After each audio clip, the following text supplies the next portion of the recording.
let's open tier maker. We're gonna tier list characters for casual players. Like, if little Timmy, who lives next door, learned that I was a Genshin streamer and plays Genshin and came up to me and was like, hello, Zajef77, my neighbor, my good neighbor, kind and also handsome and cool.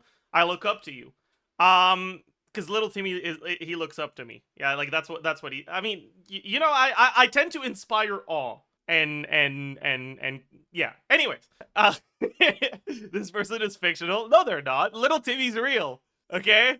Anyways, who like I'm struggling with this game. Like I feel like it's just a fucking stupid and yes, little Timmy he swears. Okay, he hangs around a bad crowd. All right, like his parents don't pay enough attention to him. All right, I mean that's why he looks up to me so much, because his parents are kind of they're kind of shitty. Anyways, little Timmy he's 9 years old. Okay, and he swears a lot. But anyways, Zajef, I fucking hate this game. Okay, it's a stupid game. It's pay to win. I hate it. No matter what I do, I can't clear things. What do I do? Who do I play? Okay, this is the premise for this. Okay, can you just say Nick instead of Timmy? True. Okay. But yeah, so first let's just like put all the characters that we might mention here, right? Carries that are not even necessarily carries, like carries or like characters that warp the team, characters you build around for your team that are relevant in today's meta as like characters to actively pull for, not characters you can make work. So like, for example, Klee wouldn't be there, all right? Razor wouldn't be there. Who's the first one for the carries? Like, for the supports, there's a bunch of them up here. But for the carries, who even is the first one?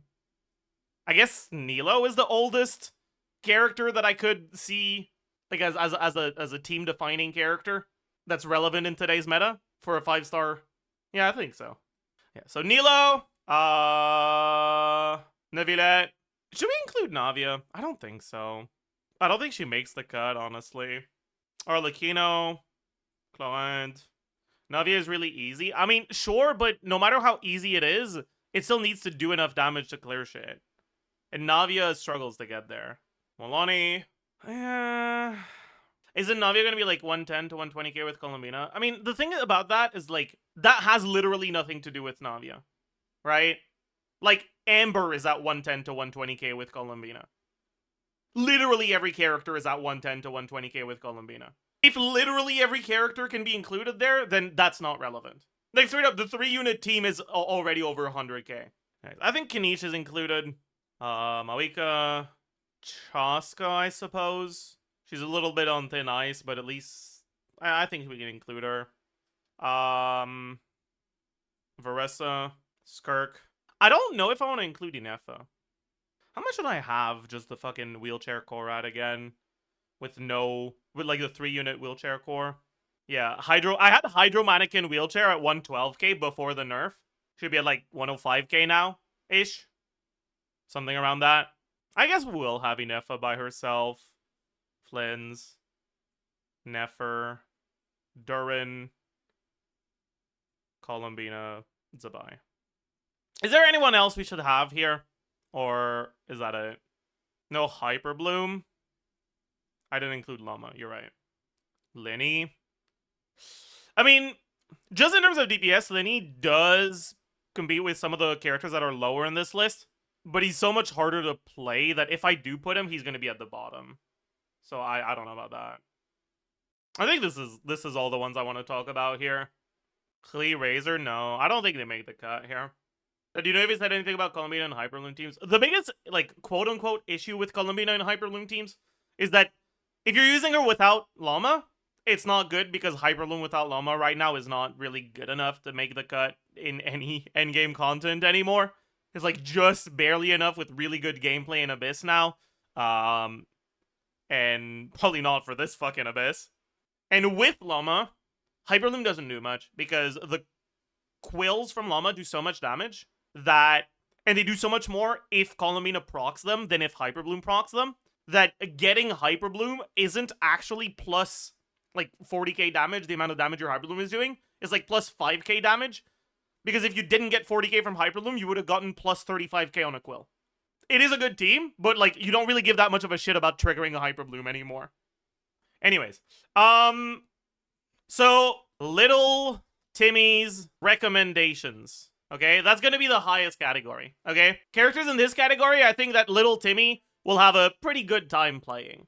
So, out of the characters that are here, I think that Skirk, Varessa, Flynn's, Inefa, Columbina. I think that's it.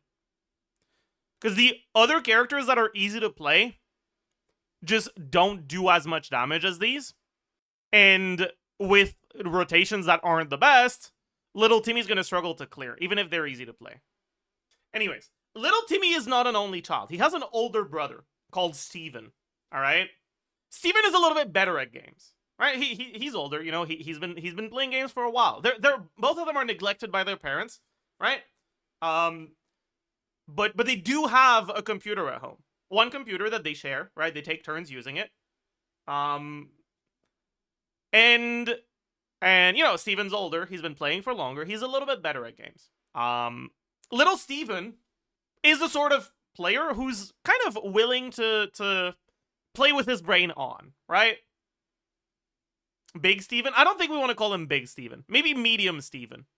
Anyways, Medium Steven is willing to learn basic combos, right? He's still a child, right? He's 13 years old. He's not too old. He's not, you know, and he does have, you know, school. He can't play video games every day. His parents do neglect him, but they're not completely awful. They do care about their children attending school. Right? They don't give them too much computer time every day. But he is willing to learn basic combos and like just basic setups for characters. Also, actually, should probably have this here too. Okay, whatever. Anyways, for Medium Steven, characters I would recommend are Nefer, Mawika. Llama? Yeah, I don't know if Inefa is worth getting in that team. I don't think it's that good. Honestly, I think that's it. No. There's one more. There's one more. There. I can't forget, okay? His children don't know, but little Timmy and Medium Steven's dad, Big Albert. He's Quebecois, so it's not Albert, it's Albert. Okay? Anyways. Big Albert,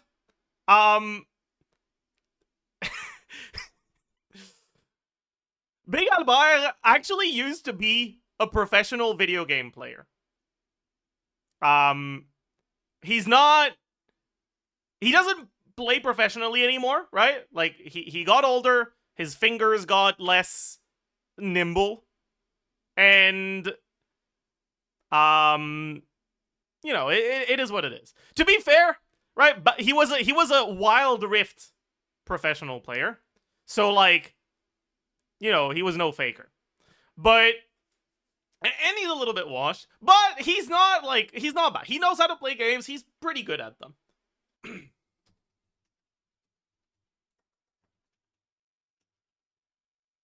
And I think for Big Albert, I would say that, yeah, you can play Molani. I should probably put Durin for Medium Steven, actually. Is that even true? Probably. Why is Durin in the medium team? He's kind of easy now. Durin teams without proper rotations just aren't that good. Anyways, why is there only men on this list? Is that so? Oh, you're talking about the family. Okay, so like here's the thing, all right? The next person I'm about to introduce is the fucking fashion impactor, okay? I feel like if I make this one a woman, it's worse than if there's no women on the list. You know? Like yeah. Non-binary. Buddy, this is Quebec, okay? The people here haven't gotten over racism. Do you think they've gotten over transphobia? Like, be so for real right now. Like,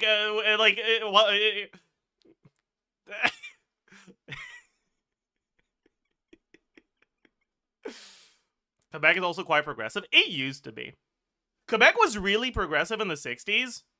And then they did the progress, and then they were like, Well, what now? And then they went back to racism. Should we have an Arnold now? Should we have an Arnold here? Okay, well, okay, he's not a member of the family, okay, but you know, the one and only, right? Lore player extraordinaire, all right? Giga Arnold, right? Giga Arnold, all right? He doesn't care too much about who's strongest, right? But that doesn't mean he wants to play teams that don't clear things, right? He doesn't play the endgame content too much, but when he does play, when he does do combat, he appreciates if the enemies die instead of, like, staring at him and wondering what he's doing. But he's willing to not be going for the strongest character, right? As long as they're not too complicated, they're not too intimidating to approach, and they clear things without too much of a problem, he's more than happy to play them. Alright? Big Arnold's recommendations would include Arlecchino, Neuvillette, Nilo, I suppose Chlorinde as well. Maybe? Maybe not. Razor? Okay.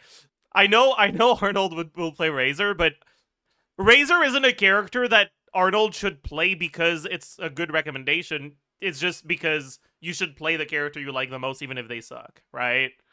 And Razor doesn't suck, but he is a bit harder to play, right? Like, Razor tends to be pretty reliant on your buffs coinciding.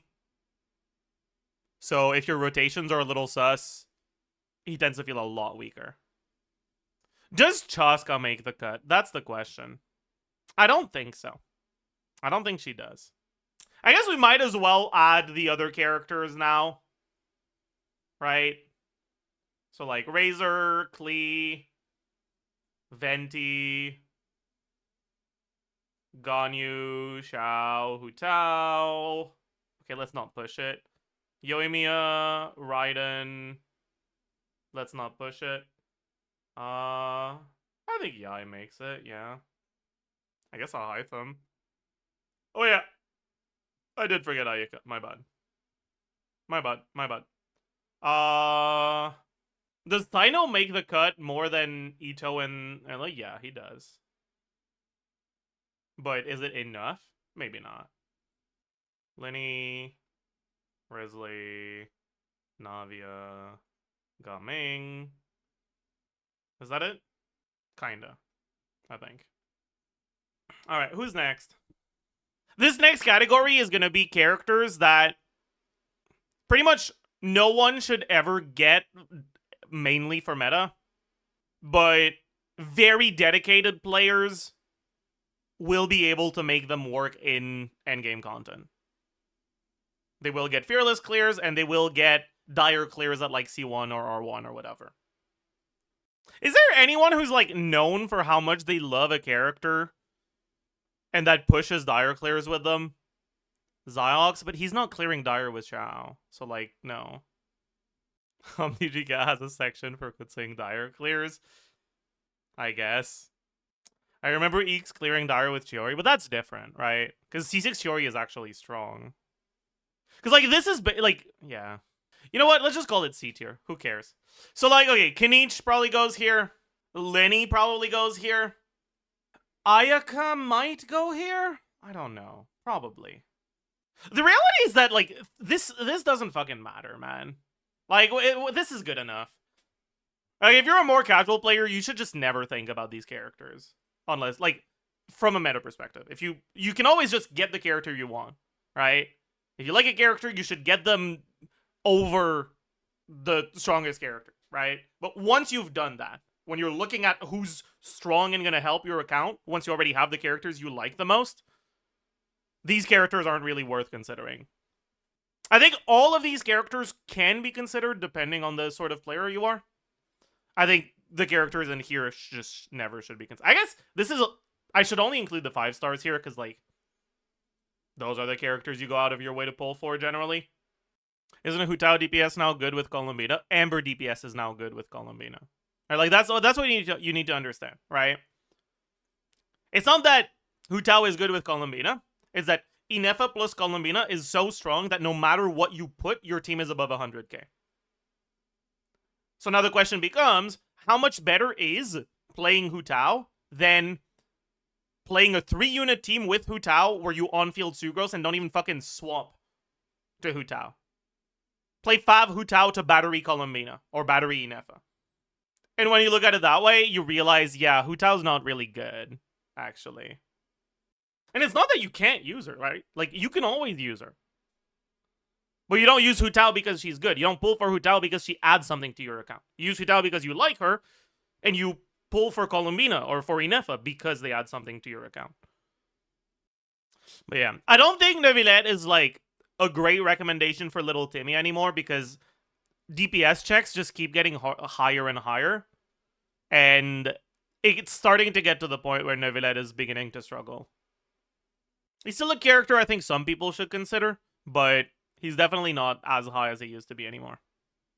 I still clear with her fine without whale bullshit with just her C1 and Homa, and that's it. I mean, yeah, and all of these characters do. Okay, maybe some of them more than others, but like, here the benchmark isn't whether it's possible to clear or not. It's whether it's easy to clear for these different types of players. Right? And it's not that these characters are worse than these. It's that getting the results that are competitive with these requires a better understanding of the game. And little Timmy doesn't have that understanding yet. He's too young. He doesn't quite get it. Right? Just because this tier is below doesn't mean these characters are worse. For Medium Steven, these characters may very well be more appealing than these. But not for little Timmy. Yes, Inefa is better than Mawika, true. I mean, honestly, even if it's not for little Timmy, with Colombina's release, I don't think that's necessarily wrong. Like, maybe she is, yeah. Because, like, right now, the Hydro units you can use with Inefa are the equivalent of if you were using fucking Lila with Mawika, right? Like, they're not doing anything. Colombina does something. I'm a big fan of Big Albert, that's fair. I don't know about that, though, because Big Albert is not a responsible father. Is Giga Arnold stupid? Damn. That's crazy. Yeah, by the way, the reason why I have Colombina and Inefa here is because, like, they kind of just have teams without the carry that are, like, really good. And that are, like, easy to play, right? What's the reason behind Nilo in this team? In AoE, Nilo is actually really good. Right? And sure, AoE is not something that's very common, but I think there are situations where you can consider going for Nilo. Does that mean that Nefer is not suitable for casuals? It's not that you can't clear with Nefer as a casual player. It's that if you are a very casual player, your Nefer clears will be a lot less pleasant and a lot slower than your Varesa clears or your Flynn's clears or your Skirk clears. I saw a TikToker playing Nefer and without cancels, it feels and looks so bad. Yeah. What's your opinion on sustainless Nefer? I think the biggest thing with Nefer is that in order for her to have a sustain that actually feels like they're doing something on the team, you have to take the best 3 non-cry units. And then you just cannot make another non-cry team. And since it seems like they're really wanting you to have 2+ lunar teams, I don't know how that's gonna go. Yeah, that's a good point, actually. I do think it's I do appreciate that when Nefer dies. Like that's a good thing. L plus deserved. Plus shouldn't have felt like ass to play. Is C0 official better than C6 Sarah and Raiden Overload with Durin just because of the witch buffs? I think C0 official is better than C6 Sarah even without the witch buffs. In Raiden Overload with Durin. Maybe not. But with the witch buffs, 100%. Maybe without the witch buffs, C6 Sarah is slightly ahead. Did you clear Dire? I don't have a team that can clear Baptist. Like, the Baptist clears I've seen with units that I have, at constellations and weapons that I have like 40 more CV than I do in their artifacts. Like, that C0 or 0 Skirk clear has, like, actually, like, 50 more crit damage than mine. It's, like, insane. And they do the N2 with the wall cancels, exactly. Nefer C0 or 0 with... See, like, that's the thing. Yeah, I don't have Nefer.